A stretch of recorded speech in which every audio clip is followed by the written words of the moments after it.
Hey, everybody. Last Wednesday, when our Bible study met for our first study together about Ruth and Naomi, I forgot to record the meeting. And so that video does not exist. But I didn't want all of you who might want to catch up to not have the chance to jump in on the Ruth and Naomi part of the Bible study journey that we're moving through the journeys of the Bible. So I am going to just run through my notes here with you now. If you want to grab your Bible and sort of follow along, you are welcome to, or you can just kind of sit back and listen. Um, and also, I do have a hard copy of these notes that I could make available to you. I can email it to you, or print a copy of it off, whichever you prefer. So grab your Bible. And one thing I love to do is to light a candle. It just sort of marks a shift in the space. So I encourage you to do that if that speaks to you. We will spend some time together today thinking about grief and the ways that grief plays a role in Ruth and Naomi's stories. And so I want to begin by sharing a blessing from John O'Donohue's book, To Bless the Space Between Us. Um, this is just a beautiful book full of blessings, if that's something that is interesting to you. And this is called For Grief. When you lose someone you love, your life becomes strange. The ground beneath you gets fragile. Your thoughts make your eyes unsure. And some dead echo drags your voice down where words have no confidence. Your heart has grown heavy with loss. And though this loss has wounded others too, no one knows what has been taken from you when the silence of absence deepens. Flickers of guilt kindle regret for all that was left unsaid or undone. There are days when you wake up happy, again inside the fullness of life, until the moment breaks and you are thrown back onto the black tide of loss. Days when you have your heart back. You are able to function well, until in the middle of work or encounter, suddenly with no warning, you are ambushed by grief. It becomes hard to trust yourself. All you can depend on now is that sorrow will remain faithful to itself. More than you, it knows its way and will find the right time to pull and pull the rope of grief until that coiled hill of tears has reduced to its last drop. Gradually, you will learn acquaintance with the invisible form of your departed. And when the work of grief is done, the wound of loss will heal, and you will have learned to wean your eyes from that gap in the air and be able to enter the hearth in your soul where your loved one has awaited your return all the time. Amen. So the Book of Ruth is a short story, and it's clearly written by someone who has a sort of verbal sophistication. The form of the story really helps us to see the ways that that the author set the story down in a specific way. And Ruth, the character, is really seen as sort of a model proselyte. She does all the right things. And so that idea of a model proselyte helps us to think about when the story might have been written. So one piece of evidence or one suggestion from that evidence is that the book was written, or the short story was written sometime during the monarchy to celebrate David's lineage, right? So Ruth is part of David's family line. And so in celebrating David, we would celebrate his ancestors. and part of that would be to tell this story. Another possible dating for this story is that it took place, or it was written down sometime in the 5th century BCE. And the idea there is that um, including foreigners became controversial. So if you look in books like Ezra or Nehemiah, there's a lot of conversation about casting out the foreigner. And so there's the argument that this story of Ruth helps us to see a counterpoint to that, frankly, xenophobia that is part of Ezra and Nehemiah. So, also for context, Ruth is a Moabite, and Moabites were deeply disfavored, like hated. Um, in fact, they're considered to be the incestuous offspring of Lot and his daughters. Do you remember after the destruction of Sodom and Gomorrah? Um, Lot thinks, and his daughters think like they're the only people left on earth, and so they procreate. And this is sort of the origin story of the Moabites. Also, in addition to that story, which was obviously looked down on in a negative way, Moab is the place where Ehud stabs King Eglon. This is a very obscure story, but maybe one that you should look up if you like a gross Bible story. So King Eglon um, is using the bathroom. His guards are away because he is relieving himself, and Ehud comes in and stabs King Eglon, who is, according to the Bible, so fat that his body like sucks the sword in all the way up to the hilt. There's this disgusting story, and it sort of typifies that people thought that folks from Moab were disgusting. So very much looked down on. And Moab was east of the Dead Sea. So um, a last sort of comment about the context for this. Um, in the ancient Near East, after a woman becomes a widow, she is destitute and isolated. Women couldn't sell their own property anymore. Like they had to be under the authority or under sort of the headship of a man, even if that was not their husband. So it's really important for us to understand that, like, as hard as it is to be a widow now, it was that much worse in this context. So, in the story of Ruth, um, we can also remember that harvest, which is a lot of the story unfolds in the season of harvest. Um, that season and the idea of harvest in general is a symbol of life and fertility. So, when you see things about harvest, you can sort of remember that. So, we begin with this introduction to the story about this family from Bethlehem. Um, and it's ironic that they're from Bethlehem because the name of the town Bethlehem means house of bread. So Bet means house in Hebrew, and Lechem means bread. So Bethlehem is the house of bread, but they have to leave because there is no bread. There's a famine. And they leave and go to Moab. And there in Moab, the men in the family, well, the sons marry and then they all die, all the men. And so we have um, Naomi, who is the mother or mother-in-law, and then her two daughters-in-law, Orpah and Ruth. Um, and one important theme in throughout the whole book, and it's one of those things I mentioned that indicates that the author of Ruth uh, wrote this really to be an intentional short story. We see these blessings throughout the story. So, um, again, let me know if you want a copy of all of this. You don't, or you can just write it down. But we see these blessings in chapter 1, verses 8 and 9. That's the first.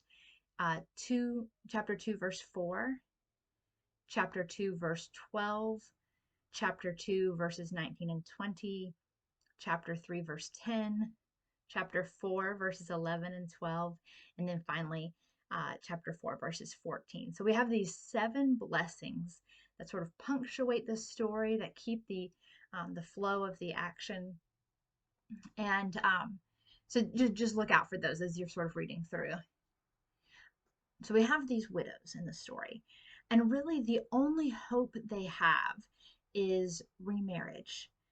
That's the only way that a widow can become secure moving forward. But Naomi, of course, is, because of her age, postmenopausal. She's too old to remarry, and so really she is just destined for destitution.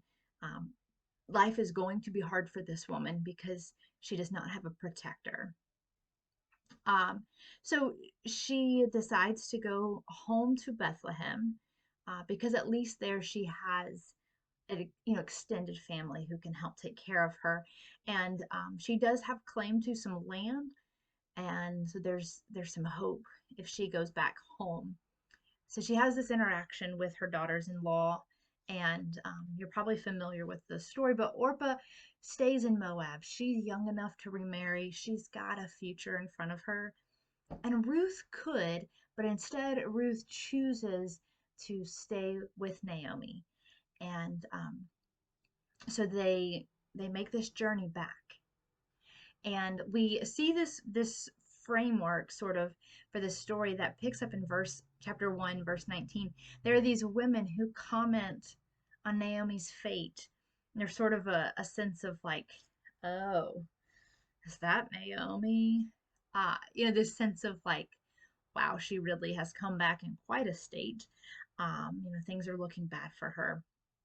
You can almost sense sort of a perverse pleasure that they get from this situation. But later in chapter 4, verse 17, these women will celebrate her good fortune.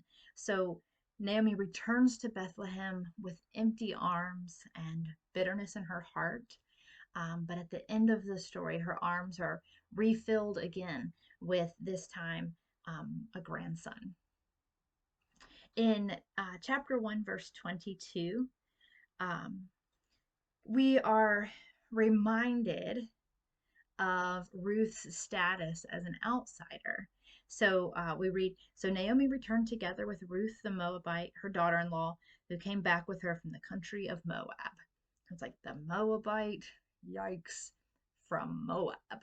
Ooh. Um, so really the author's trying to really convey this idea like she is not what we would want.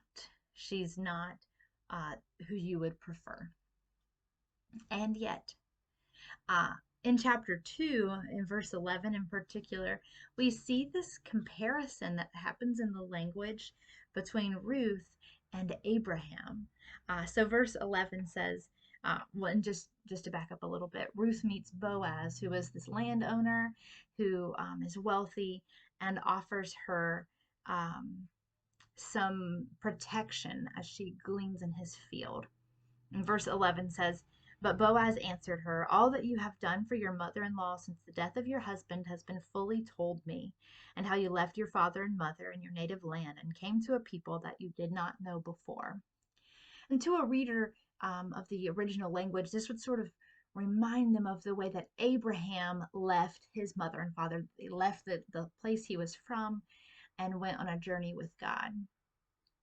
So carrying on, and we see this shift towards the end of chapter 2, that we've moved from the barley harvest to the wheat harvest. And remember what harvest means. This is fertility, it's life, it's moving on. Um, and that also indicates that we have moved in the seasons from spring to summer. So in chapter 3, we find that Naomi has a plan. Naomi says, we need to take this to the next level. And she tells Ruth to go and prepare herself, to wash and anoint her body, to put on her best clothes, and go out and go to Boaz at night, and to make himself known after he has eaten and had something to drink, when he lies down, go to him. And we see in verse 4, Naomi says, when he lies down, observe the place where he lies, then go and uncover his feet and lie down, and he will tell you what to do. Here and in other times in the Old Testament, feet is a euphemism for genitals. And so, what Naomi is suggesting is that Ruth goes and sleeps with Boaz, that she kind of makes her intention clear to him. And Naomi goes and does exactly that. In verse 8, we see that responds fearfully because there was an idea in this culture that death strikes at midnight. And so, what's probably happening here is that Boaz does not immediately recognize Ruth and instead thinks that this is one of the night demons that that would strike at midnight and that he's about to die. But instead, um, they have this interaction, and she requests that in beginning in verse 9, Ruth says, "Spread your cloak over me." And it's a little unclear exactly what she's requesting with that. It might be a specific request for him to marry her, or it could just be a request for sort of a general protection. Will you just take care of me? Will you help me and Naomi to be okay? And he agrees. And he sends Ruth home in the morning with this barley. It says in verse 17 that Ruth says, "He gave me these 6 measures of barley, for he said, 'Do not go back to your mother in law empty handed.'" So that emptiness that Naomi describes back in chapter 1 is beginning to be repaired with this barley. Um, Moving on into chapter 4, we'd already discussed that a woman cannot sell a property on her own. She has to have a man to do it on her behalf. And so Boaz does this. And in so doing, he also strategizes to receive the land and Ruth. So there's a closer person who is eligible to purchase this. But Boaz makes it where, he would have to take Ruth the Moabite. And so that other kinsman is kind of like, "Oh, well, never mind. I don't really want to do that." So Boaz makes it work, and he receives the land and is eligible for marrying Ruth. Then in chapter 4, verse 12, we see this connection to the story of Tamar. Um, and and that's a fantastic story. I encourage you to go back to Genesis and read that.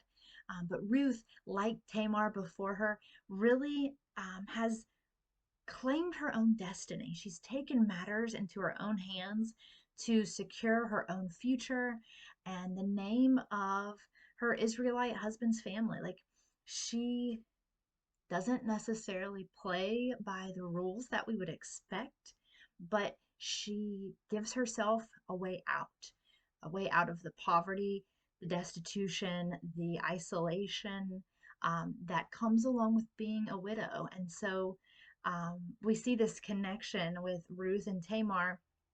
These are both women who take their chance, who really say, like, this is not the life that I want.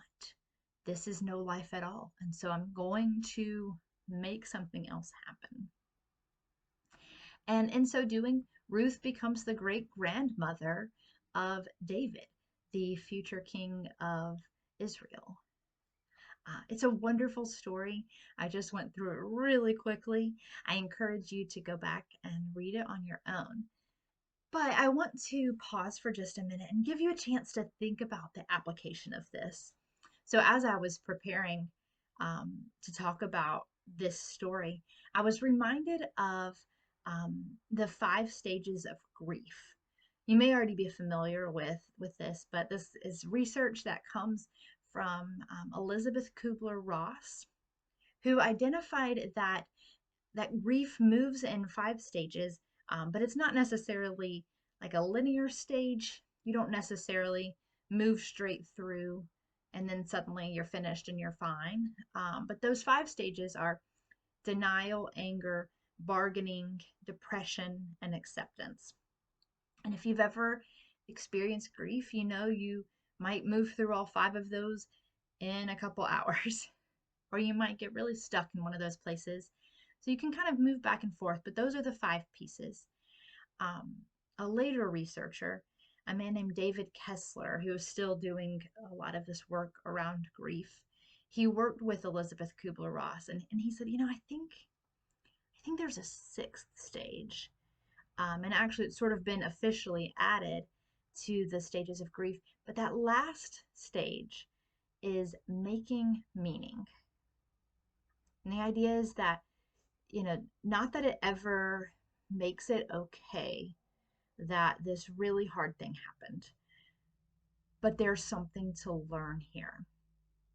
So I went back and I was reading um, some of the things that David Kessler has written lately related to COVID and just this tremendous grief that's sort of in the air we breathe right now. And he talks about ways of sort of moving into that making meaning. So his suggestions were to find balance, acknowledge the pain, and also create space for some positive things, for some laughter, for some hope as well. So find balance instead of allowing yourself to be just completely overwhelmed. He encourages us to come into the present, to really ground yourself and be aware of what's going on around you, rather than purely dwelling in the hard things. And the third part that he suggests is to let go of what you can't control. Um, Ruth and Naomi in this story have so much hardship that they have no control over. And the only way to move out is through. You can't change it, you can't fix it, but you don't have to give up either. And then finally, Kessler says, stock up on compassion. And I think we see that in Ruth's treatment of Naomi and Boaz's treatment of Ruth and Naomi. I really think we see all of these pieces in this story. So find balance, come into the present, let go of what you can't control, stock up on compassion. And all of this is in an attempt to make meaning out of grief. So I want to invite you to spend some time thinking for yourself about what this might mean. If you have a piece of scrap paper, feel free to write down your responses, or you can just think through it. Feel free to give me a call or send me an email and let me know what you're thinking. I'd love to hear back from you. But Ruth and Naomi are on this physical journey, right? Going from Moab to Bethlehem. But they're also on this life journey. They're rebuilding a life after everything falls apart. They're also on an emotional journey. They're grieving, everything that they've lost, this whole future that they would have had planned. And so I wonder, what journey are you on? What are you learning or working on right now? What is God doing in and with you? And I wonder also, how do we make meaning of the hard things that we experience? How do we make it make sense? How do we learn something even in the midst of incredible hardship? As we finish up together, I want to read another blessing from John O'Donohue. This is for a new beginning, which is exactly what Ruth and Naomi get. In the out of the way places of the heart, where your thoughts never think to wander, this beginning has been quietly forming, waiting until you were ready to emerge. For a long time it has watched your desire, feeling the emptiness growing inside you, noticing how you willed yourself on, still unable to leave what you had outgrown. It watched you play with the seduction of safety and the gray promises that sameness whispered, heard the waves of turmoil rise and relent, wondered, would you always live like this? And then the delight, when your courage kindled and out you stepped onto new ground, your eyes young again with energy and dream, a path of plenitude opening before you. Though your destination is not yet clear, you can trust the promise of this opening.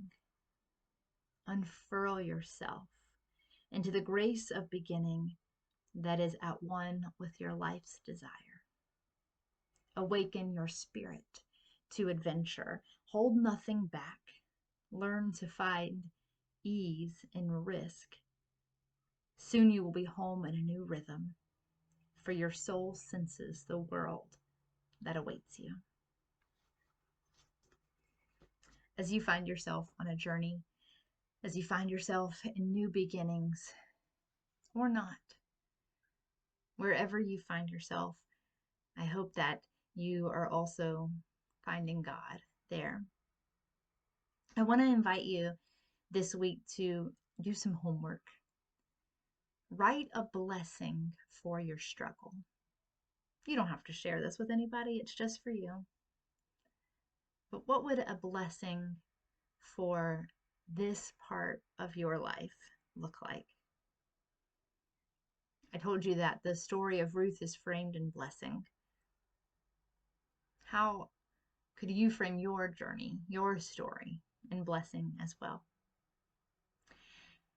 Thanks for watching. Thanks for joining in.